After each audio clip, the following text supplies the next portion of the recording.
Hello friends, good morning and welcome back to Janasamaya YouTube channel. ಗೃಹಲಕ್ಷ್ಮಿಯರಿಗೆ Lakshmi Hebbalkar madam ಅವರು 3 ಭರ್ಜರಿ good ನ್ಯೂಸ್ನ ಕೊಟ್ಟಿದ್ದಾರೆ. ಹೌದು, ಗೃಹಲಕ್ಷ್ಮಿ ವಿಚಾರವಾಗಿ ಒಂದು ಹೊಸ ಅಪ್ಡೇಟ್ ಸಿಕ್ಕಿದೆ. ಎಲ್ಲ ಮಹಿಳೆಯರು ಕೂಡ ಖುಷಿ ಪಡುವಂತಹ ಒಂದು ಲೇಟೆಸ್ಟ್ ಇನ್ಫಾರ್ಮೇಷನ್ನ ಈ ವಿಡಿಯೋದಲ್ಲಿ ನಾನು ನಿಮಗೆ ತಿಳಿಸ್ಕೊಡ್ತೀನಿ. ಏನಪ್ಪ 3 ಗುಡ್ ನ್ಯೂಸ್ ಅಂದರೆ 3 ಕೂಡ ತುಂಬಾ ಇಂಪಾರ್ಟೆಂಟ್ ಆಗಿರುತ್ತೆ. ವಿಡಿಯೋನ ಫಸ್ಟ್ನಿಂದ ಕೊನೆವರೆಗೂ ಕಂಪ್ಲೀಟಾಗಿ ನೋಡಿ, ಮತ್ತು ಎಲ್ಲೂ ಕೂಡ ಸ್ಕಿಪ್ ಮಾಡೋಕ್ಕೆ ಹೋಗಬೇಡಿ.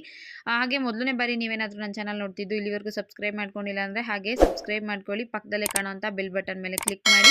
ಮುಂದೆ ನಾನು ಯಾವುದೇ ವಿಡಿಯೋ ಹಾಕಿದ್ರು ನಿಮಗೆ ಮೊದಲಿಗೆ ನೋಟಿಫಿಕೇಶನ್ ಬರುತ್ತೆ. ಇದ್ರ ಜೊತೆಗೆ ನೀವೇನಾದರೂ ಜನಸಮಯ ಟೆಲಿಗ್ರಾಮ್ ಗ್ರೂಪ್ಗೆ ಜಾಯ್ನ್ ಆಗಿಲ್ಲ ಅಂದರೆ ಡಿಸ್ಕ್ರಿಪ್ಷನ್ ಬಾಕ್ಸಲ್ಲಿ ಲಿಂಕ್ ಹಾಕಿರ್ತೀನಿ, ಈ ಕೂಡಲೇ ಜಾಯ್ನ್ ಆಗಿ.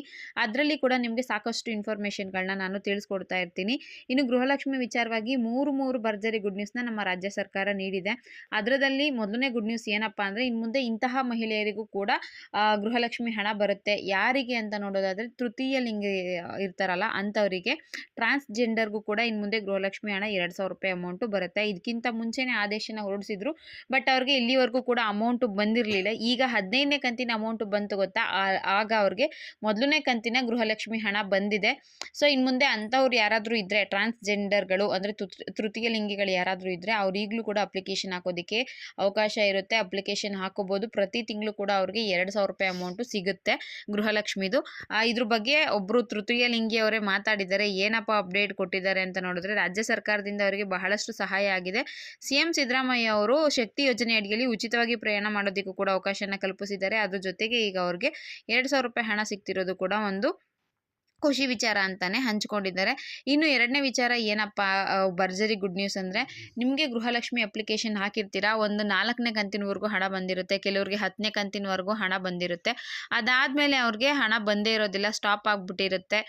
ಈ ಸೆಂಟ್ರಲ್ಲಿ ಏನಕ್ಕೆ ಸ್ಟಾಪ್ ಆಗಿರುತ್ತೆ ಅಂದರೆ, ಕೆಲವ್ರದ್ದು ಬ್ಯಾಂಕ್ದು ಅಥವಾ ಆಧಾರ್ ನೇಮಲ್ಲಿ ಮಿಸ್ಟೇಕ್ ಆಗಿರಬಹುದು, NPCI ಮ್ಯಾಪಿಂಗ್ ಆಗಿಲ್ಲದೆ ಇರಬಹುದು, ಒಂದಷ್ಟು ರೀಸನ್ಸ್ಗಳಿಂದ ನಿಮಗೆ ಹಣ ಬರೋದು ಸ್ಟಾಪ್ ಆಗಿಬಿಟ್ಟಿರುತ್ತೆ. ಬಹಳಷ್ಟು ಮಹಿಳೆಯರು ಕೂಡ ಕಮೆಂಟ್ ಮಾಡ್ತಾ ಇದ್ರು, ನಮಗೆ 14ನೇ ಕಂತಿನ ಹಣ ಬಂದಿಲ್ಲ ಮತ್ತು 13ನೇ ಕಂತಿನ ಹಣ ಬಂದಿಲ್ಲ ಅಂತ.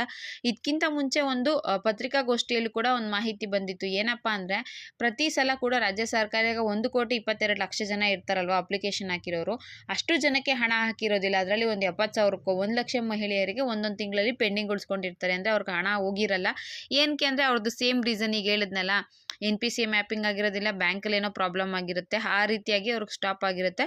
ಸೊ ಅಂತಹ ಮಹಿಳೆಯರಿಗೆ ನಿಮ್ಮದು ಯಾವ್ಯಾವ ಮಂತದ್ದು ಪೆಂಡಿಂಗ್ ಇರುತ್ತೋ ಆ ಎಲ್ಲ ಮಂತಿನ ಹಣ ಹಾಕ್ತೀವಿ ಅಂತ ಲಕ್ಷ್ಮೀ ಹೆಬ್ಬಾಳ್ಕರ್ ಮೇಡಮ್ ಅವರೇ ಸ್ವತಃ ತಿಳಿಸಿದ್ದಾರೆ.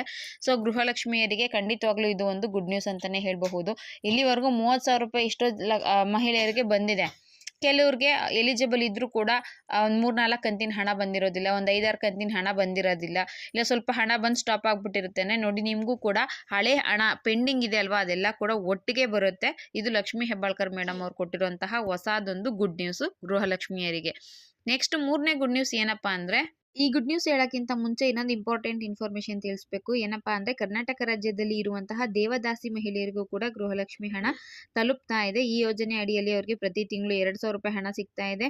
ಇದ್ರ ಜೊತೆಗೆ ಆರ್ಥಿಕ ಸಹಾಯ ಯೋಜನೆ ಅಡಿಯಲ್ಲಿ 30,000 ಸಹಾಯಧನ ಹಾಗೂ ಮಾಜಿ ದೇವದಾಸಿ ವಸತಿ ಯೋಜನೆ ಅಡಿಯಲ್ಲಿ ವಸತಿ ಸೌಲಭ್ಯ ಕೂಡ ಒದಗಿಸಲಾಗ್ತಾ ಇದೆ ಅಂತ ಲಕ್ಷ್ಮೀ ಹೆಬ್ಬಾಳ್ಕರ್ ಮೇಡಮ್ ಅವರು ತಿಳಿಸಿದ್ದಾರೆ. ಯಾರಾದರೂ ದೇವದಾಸಿ ಮಹಿಳೆಯರಿದ್ದರೆ ಅಂಥವರು ಕೂಡ ಗೃಹಲಕ್ಷ್ಮಿ ಹಣ ಪಡ್ಕೊಳ್ಳೋದಕ್ಕೆ ಎಲಿಜಿಬಲ್ ಅಂತ ಸ್ವತಃ ಲಕ್ಷ್ಮೀ ಹೆಬ್ಬಾಳ್ಕರ್ ಮೇಡಮ್ ಅವರೇ ಇತ್ತೀಚೆಗೆ ಚಳಿಗಾಲದ ಅಧಿವೇಶನ ಬೆಳಗಾವಿಯಲ್ಲಿ ನಡೀತಾ ಇದೆಯಲ್ಲ, ಅದರಲ್ಲಿ ಸ್ವತಃ ಮಾಹಿತಿಯನ್ನ ಕೊಟ್ಟಿದ್ರು.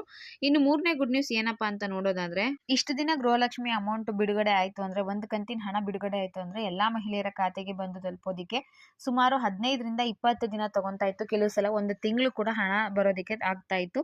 ಈಗ ಎಲ್ಲ ಸರ್ವರ್ಗಳನ್ನ ಅಪ್ಡೇಟ್ ಮಾಡಿದ್ದಾರೆ. ಈಗ ರೀಸೆಂಟಾಗಿ 15ನೇ ಕಂತಿನ ಹಣ ಬಿಡುಗಡೆ ಆಯಿತು ಅಲ್ವಾ, ಆಗ ಕೂಡ ಹಣ ಎಷ್ಟು ಬಿಡುಗಡೆ ಆಯಿತು ಅದು ಆದಷ್ಟು ಬೇಗ ಅಂದರೆ ಒಂದು 4-5 ದಿನಗಳಲ್ಲೇ ಎಲ್ಲ ಮಹಿಳೆಯರ ಖಾತೆಗೆ ಬಂದು ತಲುಪಿದೆ ಅಂತ ಹೇಳ್ತಾ ಇದ್ದಾರೆ.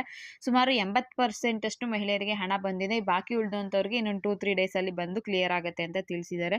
ಸೊ ಇದನ್ನ ಮುಂದೆ ಇನ್ನೂ ಅಪ್ಡೇಟ್ ಮಾಡೋಕೆ ಸರ್ಕಾರ ಟ್ರೈ ಮಾಡ್ತಾ ಇದ್ದು, ಇನ್ನು ಮುಂದೆ ಇನ್ನೂ ಬೇಗ ಕೂಡ ಎಲ್ಲಾ ಮಹಿಳೆಯರ ಖಾತೆಗೆ ಹಣ ಬಂದು ತಲುಪುತ್ತೆ ಅನ್ನೋ ಮಾಹಿತಿ ಸಿಕ್ಕಿದೆ. ಇದು ಗೃಹಲಕ್ಷ್ಮಿ ವಿಚಾರವಾಗಿ ಸಿಕ್ಕಿರುವಂತಹ ಹೊಸದು 3 ಲೇಟೆಸ್ಟ್ ಅಪ್ಡೇಟ್ಗಳಾಗಿತ್ತು. ಏನೇನು ಅಪ್ಡೇಟ್ ಅಂತ ಹೇಳೋದಾದ್ರೆ, ತೃತೀಯ ಲಿಂಗಿಗಳಿಗೂ ಕೂಡ ಇನ್ನು ಮುಂದೆ ಗೃಹಲಕ್ಷ್ಮಿ ಅಮೌಂಟ್ ಬರುತ್ತೆ. ಮೊದಲನೇ ಕಂತಿನ ಅಮೌಂಟು ಈ ತಿಂಗಳಿಂದ ಅವ್ರಿಗೆ ಬರೋದಕ್ಕೆ ಸ್ಟಾರ್ಟ್ ಆಗಿದೆ. ಇನ್ನು ಯಾರಾದರೂ ಅಪ್ಲಿಕೇಶನ್ ಹಾಕೋರಿದ್ರೆ ಅವ್ರ ಅಪ್ಲಿಕೇಶನ್ ಹಾಕಬಹುದು. ಇದ್ರ ಜೊತೆಗೆ ದೇವದಾಸಿ ಮಹಿಳೆಯರು ಇರ್ತಾರಲ್ಲ ಅಂಥವ್ರಿಗೂ ಕೂಡ ಗೃಹಲಕ್ಷ್ಮಿ ಹಣ ಬರ್ತಾ ಇದೆ. ಸರ್ಕಾರದ ಕಡೆಯಿಂದ ಅಂಥವ್ರಿಗೆ ಯಾವುದೇ ರೀತಿಯ ತೊಂದರೆ ಇಲ್ಲ, ಹಣ ಬರ್ತಾ ಇದೆ ಅಂತ ತಿಳಿಸಿದ್ದಾರೆ. ಅದಾದಮೇಲೆ ನಿಮಗೆ ಮೂರನೇ ಗುಡ್ ನ್ಯೂಸು, ಅಮೌಂಟ್ ಬಿಡುಗಡೆ ಆದರೆ ಜಾಸ್ತಿ ದಿನ ಅಕೌಂಟಿಗೆ ಬರೋಕ್ಕೆ ಟೈಮ್ ತೊಗೊಳ್ಳೋದಿಲ್ಲ. ಆದಷ್ಟು ಬೇಗ ಅಂದರೆ ಒಂದು ವಾರದಲ್ಲೇ ಎಲ್ಲನೂ ಕೂಡ ಕ್ಲಿಯರ್ ಆಗಿಬಿಡುತ್ತೆ, ಎಲ್ಲ ಮಹಿಳೆಯರ ಖಾತೆಗೆ ಬರುತ್ತೆ.